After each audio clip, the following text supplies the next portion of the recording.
Ration കടയിൽ നിന്നും കിട്ടുന്ന ആട്ടപ്പൊടി ഇനി ആരും വാങ്ങാതിരിക്കല്ലേ. നല്ല അടിപൊളി പഞ്ഞിക്കേക്ക് നമുക്ക് റെഡിയാക്കാം. അതും മുട്ടയോ ഓവനോ ബീറ്ററോ മൈദയോ ബേക്കിംഗ് പൗഡറോ വാനില എസൻസോ ഒന്നും വേണ്ട. നമ്മളെ അടുക്കളയിലുള്ള കുഞ്ഞു കുഞ്ഞു സാധനങ്ങൾ വെച്ചിട്ടാണ് ഈ ഒരു സൂപ്പർ കേക്ക് നമ്മൾ റെഡിയാക്കിയത്. കേക്ക് ഉണ്ടാക്കാൻ അറിയില്ല എന്ന് പറയുന്ന ആൾക്കാരുണ്ടെങ്കിൽ അവർക്ക് പോലും എവിടെയും ഫ്ലോപ്പ് ആവാതെ സൂപ്പറായിട്ട് റെഡിയാക്കാൻ പറ്റും. ഞാനിതാ അവിടെ ഒരു കപ്പ് 250 മില്ലിയുടെ ഒരു പാത്രത്തിൽ ഒരു കപ്പ് നമ്മുടെ ആട്ടപ്പൊടി എടുത്തിട്ടുണ്ട്.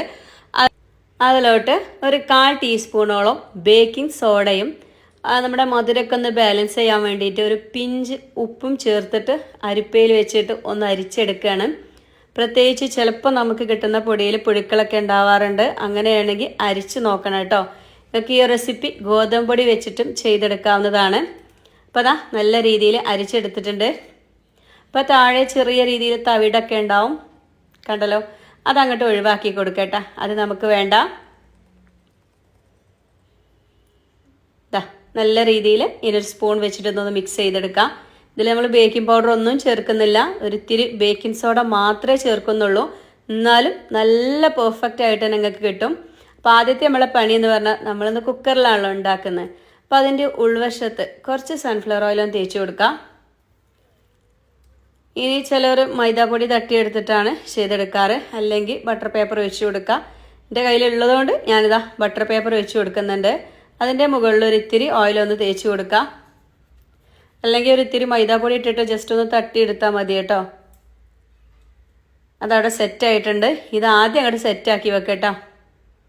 ഇനി നമുക്ക് ഇതിലോട്ടുള്ള മധുരത്തിന് ആവശ്യത്തിന് ഒന്നെങ്കിൽ നിങ്ങൾക്ക് ശർക്കര എടുക്കാം, അല്ലെങ്കിൽ പഞ്ചസാര എടുക്കാം. ഞാനിതാ ഏകദേശം ഒരു അരക്കപ്പിൻ്റെ ഇച്ചിരി കൂടുതൽ പഞ്ചസാരയും ഒരു 3 ഏലക്കയും നന്നായിട്ടൊന്ന് പൊടിച്ചു കൊണ്ടുവരികയാണ്. ശർക്കരയാണെങ്കിലും ഒരു 1.5 അച്ച് ശർക്കര മതിയാവും. നന്നായിട്ടൊന്ന് പൊടിച്ചെടുക്കാം. ഇനി നമ്മൾ ഈ ഒരു ഗോതമ്പ് പൊടിയിലോട്ട് ഈ ഒരു പഞ്ചസാര ചേർത്ത് കൊടുക്കുകയാണ്. ഒരുപാട് മധുരമൊന്നുമില്ല, ഒരു നോർമൽ മധുരം ഇതുള്ളൂ കേട്ടോ. നന്നായിട്ട് മിക്സ് ചെയ്യാം. അപ്പോൾ നമ്മുടെ വീഡിയോ കാണുമ്പോഴേ നിങ്ങൾക്ക് ഇഷ്ടമാവുണ്ടോ ഉണ്ടെങ്കിൽ എല്ലാവരും നമ്മുടെ വീഡിയോക്ക് ഒരു ലൈക്ക് ഒന്ന് തരും കേട്ടോ. ആട്ടപ്പൊടിയൊക്കെ നമ്മുടെയൊക്കെ വീടുകളിലുണ്ടാവും, അല്ലെങ്കിൽ ഗോതമ്പ് പൊടിയെങ്കിലും ഉണ്ടാവും. ഇതിലേതെങ്കിലും ഒന്ന് വെച്ചിട്ട് ഈ റെസിപ്പി ചെയ്ത് നോക്കൂ, എവിടെയും ഫ്ലോപ്പ് ആവില്ല, അടിപൊളിയായിട്ട് കിട്ടും. ഇനി നമ്മൾ ഇതിലോട്ട് കുറച്ച് ടൂട്ടി ഫ്രൂട്ടി ചേർക്കുന്നുണ്ട്. ഞാനിത് അവിടെ ഒരു 3 ടേബിൾ സ്പൂൺ എടുക്കുന്നുണ്ട്. അതൊക്കെ നമ്മുടെ ഇഷ്ടത്തിനനുസരിച്ചാണ്. ഒരുപാട് കളറോട് കൂടിയിട്ടുള്ള കിട്ടുമല്ലോ, ഓറഞ്ച്, പച്ച, ചുവപ്പ്, റോസ്, അങ്ങനെ ഒരുപാട് കളർ ഉണ്ടാകുമ്പോൾ നല്ല ഭംഗിയാട്ടോ അത് കാണാൻ. അതിലൊരു ഇത്തിരി ഗോതമ്പ് പൊടി ഇട്ടിട്ട് ഒന്ന് ഇളക്കിയിട്ട് മാറ്റി വെക്കുകയാണ്. നിങ്ങൾക്ക് ഇതിൻ്റെ പകരം നട്ട്സൊക്കെ ചേർക്കാൻ താല്പര്യം ഉണ്ടെങ്കിൽ നട്ട്സ് ചേർത്ത് കൊടുക്കാവുന്നതാണ്. ഇനി നമ്മൾ ഇതിലോട്ട് ചേർക്കാനായിട്ട് പോകുന്നത് ഏത് കപ്പിലാണോ നമ്മൾ മാവ് അളന്നെടുത്തത് അതേ കപ്പിന് 1/4 കപ്പ് പാലാണ് കേട്ടോ ചേർക്കുന്നത്. തിളപ്പിച്ചാറിയ പാലാണ്. ഫ്രിഡ്ജിൽ വെച്ചിട്ടുള്ള പാലാണെങ്കിൽ നേരിട്ടൊന്നും ചേർക്കരുത്, തണുപ്പ് വിട്ടതിന് ശേഷം മാത്രം ചേർക്കുക. ചിലർക്ക് മുട്ടയുടെ സ്മെല്ലോ അങ്ങനെ ടേസ്റ്റ് ഒന്നും പറ്റൂല. അങ്ങനെയുള്ളവർക്കൊക്കെ ഇത് ഒത്തിരി ഇഷ്ടമാവും. ചെയ്ത് നോക്കണേ. ഇത് കറക്റ്റ് അളവായിരിക്കും. ഇനി നമ്മൾ ഗോതമ്പ് പൊടി ചിലപ്പം വെള്ളം ഒരിച്ചിരി കൂടുതലൊക്കെ എടുക്കേണ്ട ഗോതമ്പ് പൊടി ഉണ്ടാവും. അങ്ങനെയാണെങ്കിൽ ആവശ്യത്തിന് പാലൊഴിച്ച് കൊടുക്കട്ടോ. എന്നിട്ടൊരു വിസ്കോ സ്പൂണൊക്കെ വെച്ചിട്ട് കട്ടയില്ലാതെ ഇതുപോലെ നന്നായിട്ട് അങ്ങ് ഇളക്കിയെടുക്കാം. ഇനി ഇതിലോട്ടൊരു 2 ടേബിൾ സ്പൂണോളം സൺഫ്ലവർ ഓയിലാണ് ഒഴിക്കുന്നത്. അതിന് പകരം നമുക്ക് സാധാരണ ഓയിലുണ്ടല്ലോ അതും ചേർത്ത് കൊടുക്കുക. സ്മെല്ലുള്ളതൊന്നും ചേർക്കാതിരിക്കട്ടെ. വെളിച്ചെണ്ണ അങ്ങനെയൊക്കെ ചേർക്കുമ്പോൾ ആ ഒരു കുത്തുന്ന സ്മെല്ലായിരിക്കും കേക്കിന് മുന്നോട്ട് നിൽക്കുക. ഇതാണ് കേട്ടോ ഇതിൻ്റെ ഒരു കറക്റ്റ്. ഒരുപാട് മാവ് ടൈറ്റ് ആയാൽ ഉൾവശമൊന്നും ശരിക്കും വേവൂല. നമ്മളെടുക്കുന്ന 1 കപ്പ് ആട്ടപ്പൊടിക്ക് 1/4 കപ്പ് പാല്, അത് കറക്റ്റ് തന്നെ ആയിരിക്കും. പിന്നെ നമ്മൾ 2 ടേബിൾ സ്പൂണോളം ഓയിലും ചേർക്കുന്നുണ്ടല്ലോ, അത് മതിയാവും കേട്ടോ.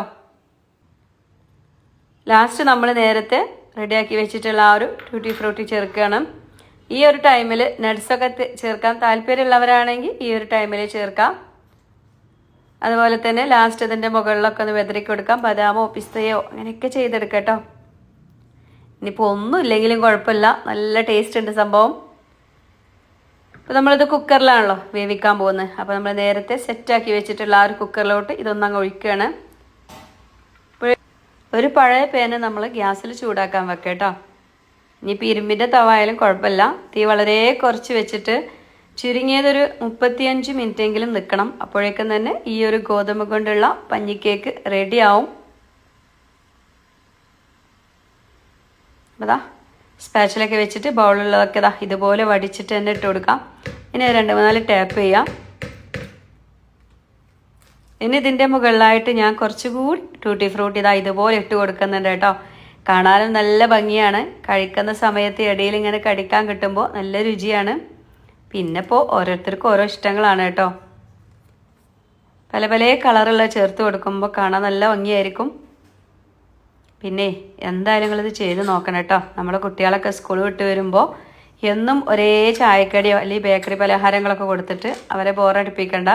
ഇതുപോലെ നല്ല ഹെൽത്തി ആയിട്ടുള്ള ഗോതമ്പ് പൊടി കൊണ്ടുള്ള കേക്കൊക്കെ റെഡിയാക്കാം. പഞ്ചസാര ചേർത്തത് കൊണ്ട് പറ്റില്ല എന്നുള്ളവർക്ക് ശർക്കരയും ചേർക്കാവുന്നതാണ്. വെയിറ്റ് അങ്ങ് ഊരി മാറ്റി ചുരുങ്ങിയതൊരു 35 മിനിറ്റ് ആയപ്പോഴേക്കും ഞാൻ തുറന്ന് നോക്കിയിരുന്നു. എന്നിട്ട് നമുക്കൊരു ടൂപ്പിക്ക് വെച്ചിട്ട് പതുക്കെ ഒന്ന് കുത്തി നോക്കാം ഉൾവശമൊക്കെ വെന്തിട്ടുണ്ടോ എന്ന്. ഇല്ലെങ്കിൽ കുറച്ച് സമയം കൂടി നമുക്ക് വെച്ച് കൊടുക്കാം കേട്ടോ. ഒരു 3-4 മിനിറ്റ് വെച്ചാൽ മതി. അപ്പോഴേക്കും തന്നെ റെഡിയാവും. പ്രത്യേകം ശ്രദ്ധിക്കുക, കുറഞ്ഞ തീയിൽ തന്നെ വെക്കണം കേട്ടോ. നമ്മളത് സെറ്റ് ആയിട്ടുണ്ട്. കണ്ടല്ലോ, നന്നായിട്ട് പൊങ്ങി വീർത്ത് വന്നിട്ടുണ്ട്. നമ്മൾ ബേക്കിംഗ് പൗഡർ ഒന്നും ചേർത്തിട്ടില്ല. ഒരു ഇച്ചിരി ബേക്കിംഗ് സോഡയാണ് ചേർത്തത്. നിങ്ങൾ കണ്ടല്ലോ.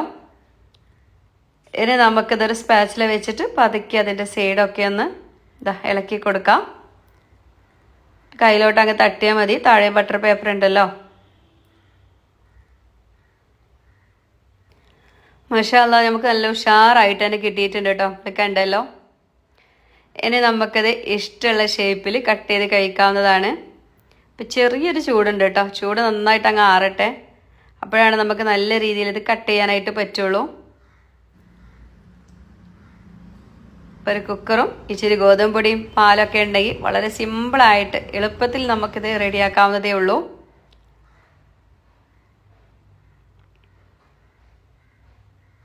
കാണാനുള്ള ഭംഗി പോലെ തന്നെ ഇത് കഴിക്കാനും ടേസ്റ്റാണ്. ശർക്കര ചേർക്കുന്നവർ എന്ത് ചെയ്യുക, ശർക്കര പൊടിച്ചിട്ട് ചേർത്ത് കൊടുക്കണം കേട്ടോ.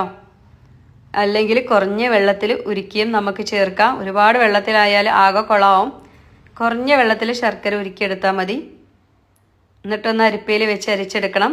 അപ്പം കണ്ടല്ലോ, നമ്മളിത് കട്ട് ചെയ്തെടുത്തിട്ടുണ്ട്. നല്ല പഞ്ഞിക്കേക്കാണ് കേട്ടോ. കാണുമ്പോൾ തന്നെ അറിയാൻ പറ്റും. നമ്മളിങ്ങനെ കൈ വെച്ച് പ്രസ് ചെയ്യുമ്പോൾ കണ്ടോ, നല്ല ഉഷാറായിട്ട് തന്നെ കിട്ടിയിട്ടുണ്ട്. ഞാനൊന്നത് പൊട്ടിച്ച് കാണിച്ചു തരാം. ഇതിൻ്റെ ഉൾവശമൊക്കെ ഒന്ന് ചെറിയൊരു ചൂടുണ്ട് കേട്ടോ. ചൂടിങ്ങനെ ആറി വരുന്നേ ഉള്ളൂ. അപ്പം നമ്മൾ ഇന്ന് ചേർത്തിട്ടുള്ള മധുരമൊക്കെ കറക്റ്റാണ്.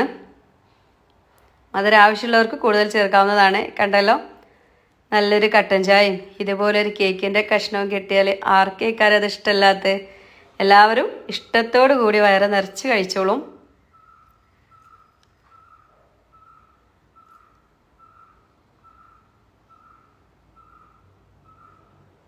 കണ്ട അതിൻ്റെ ഉൾവശമൊക്കെ നമ്മൾ സാധാരണ സ്പോഞ്ച് കേക്കിൻ്റെ അതുപോലെ തന്നെ സ്പോഞ്ചിയാണ് ഈ ഒരു കേക്കും.